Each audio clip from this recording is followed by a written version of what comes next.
na aria mari thina wa maitho nimagunikiite na urigiti wa bure wa maitho kuma thibitari wa maitho wa Lions na haria nginyagia nimahetwo utungata wa guthinjwo njereri cia maitho na kliniki ino ni ya thikũ 3 haria mararigitwo na kuheo macicio oro ũndũ ũmwe na dawa thĩinĩ wa kaunti ino. Tunasema matibabu haya hayana malipo. Ni vile tu mtu akija anaangaliwa, anajulikana shida yake. Ikiwa kuna surgery, cataract, anapasuliwa bila malipo. Ile nasumbua sana ni mgonjwa wa cataract.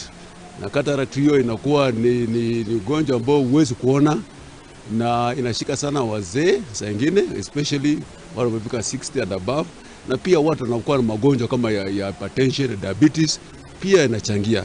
Na pia kwa watoto inakuwa watoto wamepata ugonjwa, tuseme kama walikuwa wamepata ugonjwa kama ya measles ama meningitis, hata pia injury, anakuwa labda amegongwa basi anapata shida ya macho na honi. Kwa hivyo hiyo sasa ndio inaitwa shida ya macho. Na pia kuna shida zingine za macho ambao pia lazima zikaguliwa, ambao zinafanya mtu apone vizuri. Na ningehimiza watu ambao mara kwa mara wafanye matibabu ya kuangaliwa macho, kwa sababu ukipoteza macho sasa inakuwa ni shida mingi sana.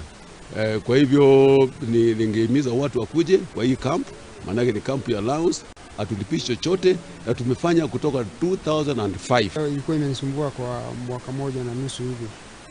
Na wakati nimekuja hapa kwa Lions Club, nimetengenezwa, nimekuja asubuhi sana.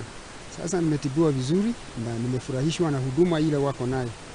Na ningeomba wale watu wana shida ya macho wamekaa huko nyumbani wakuje watengenezwe na macho yao irudie kama kawaida.